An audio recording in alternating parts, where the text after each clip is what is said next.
yang kita ketahui tentang sunnah? Nah, dari situ aja kan udah ketahuan. Apakah sunnah itu seluas itu? Seluas kolam Haji Ikin? Nah, atau seluas samudera? Itu hanya istilah saja. Kemudian cara orang memahami. Minum, berdiri. Jujur. Boleh nggak? Boleh nggak? Hukumnya apa? Makruh. Kan? Tergantung antum. Kalau antum bilang minum sambil berdiri makruh, coba hadirkan dalilnya. Satu, biar antum tebak. La yashraban ahadukum qa'iman. Udah itu dia. Oke, Anda pernah menanyakan hal itu. Maulana, kita ada sebuah hadis nih, minum berdiri hukumnya seperti apa? Ya, nggak apa-apa lah. Tapi ada sebuah hadis, la yashraban ahadukum qa'iman. Ya nggak apa-apa hadis itu, terus kenapa masalahnya? Maksudnya apa? Jangan sekali-kali kau minum sambil berdiri. Oh, maksud apa namanya? Pentakkiran di sana tidak boleh itu apa? Itu dia apa namanya? Litanzih. Tidak bolehnya itu litanzih, bukan litahrim. La litahrim. Tanzih itu sama seperti itu antum kayunya jangan banyak-banyak. Apa itu pahamin? Kalau banyak berarti nggak boleh itu. Nggak boleh kalau banyak. Stip itulah dia. Kenapa? Karena nanti dalam hadis yang lain Rasul pun minum sambil berdiri. Dah. Artinya kondisional. Tapi kalau minum pakai tangan kiri, itu disepakati. Itu tangan setan. Dah. Segala apapun apa namanya pakai tangan kanan. Udah. Terus ngajar anak gimana nih? Sekarang gini dulu lah. Jangan lihat di proses. Lihat di hasil. Berapa banyak anak-anak kita nih, dari 1 sampai 9, pokoknya kalau dari 10 anak nih, 10 anak, berapa banyak anak sebelum SD hafal Quran? Bandingin. Dibandingkan sama anak-anak Mesir. Jadi, lihatnya jangan di prosesnya itu. Kenapa? Karena anak melihat sendiri nih, anak kecil melihat sendiri nih, sama di rumahnya Khalil saat itu, si anak itu mungkin usia kelas 2 SD atau kelas 3 SD gitu. Baca dia apa namanya? Bacanya itu lupa-lupa terus. Sama dia digaplokin loh. Pok. Ente baca yang bener. Tapi si anak itu kerennya nggak nangis dia. Kalau gitu goblok pulang. Besok bawa anak, bawa polisi. Asik lah. Di sana dipegang ini, ente salah mulu, pok, digituin sama dia. Beneran gitu, anak yang bilang, Lil ente kejam banget sih, kejam. Gini lah kita ngebina anak-anak. Oh gitu ya, oh gitu.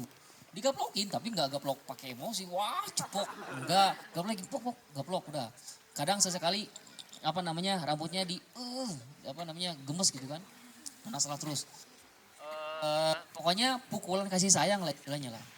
Dan kerennya si anak itu nggak nangis dia. Ana nih, contoh, Ana nih. Sering lupa terus di ngucapin huruf K. Fathah, kaf, fathah itu K. K-nya ngucapinnya K, K. Cuma gitu doang, K. Harusnya K. Sedangkan kita ngucapinnya K, K. Oke, tahu antum kebayang gimana? Inna la'ala innaka la'ala dor innaka la'ala sip innaka la'ala dor. Sekali diingetin Maulana k sip sok baca lagi k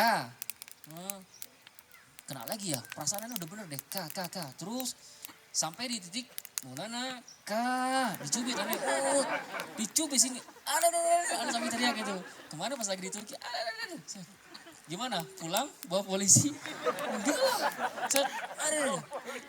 anak katakan itu bisa dibilang itu uksim apa namanya demi Allah tuh cubitan beliau itu lebih aneh cintai daripada diamnya beliau ketika aneh salahnya diulang-ulang terus. Dah kenapa? Karena aneh yakin cubitan beliau itu cubitan bersanad. Ada kasih sayangnya di sana.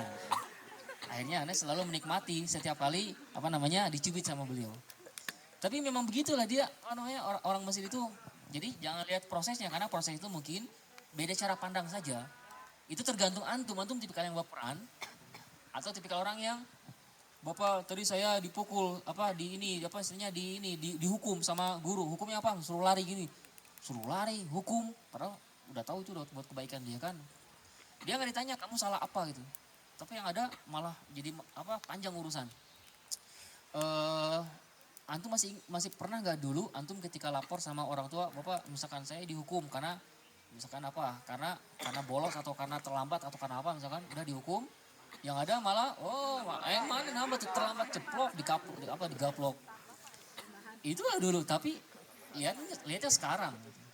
Artinya lihat dulu hasilnya. Masalah proses itu tergantung cara pikir yang pandang yang berbeda dan Rasul pun mengajarkan kita anakmu suruh sholat kalau udah usia tamyiz. Oke, udah usia tamyiz, udah usia balik apalagi. Kalau nggak mau sholat pukul dia. Tapi pukulnya pukulan apa? Tadi kayak dari cubitan yang membuat seseorang itu jadi mawas, jadi hawas. Makanya sampai sekarang Ana selalu ingat, kaf itu hati-hati. Gunah juga menurut Ana itu udah pas banget. Tapi beliau punya takaran tersendiri. Udah dengan begitu kita jadi mawas. Lain ceritanya kalau seandainya kita ini lembek ketika ada orang baca misalkan salah, nggak langsung diingetin. Makanya ada perbedaan ketika antum talaki, kita nggak membuka langsung dulu talaki Al-Quran. Kenapa? Karena khawatir baru ngucapin hamzah aja udah kena gaplok. Udah.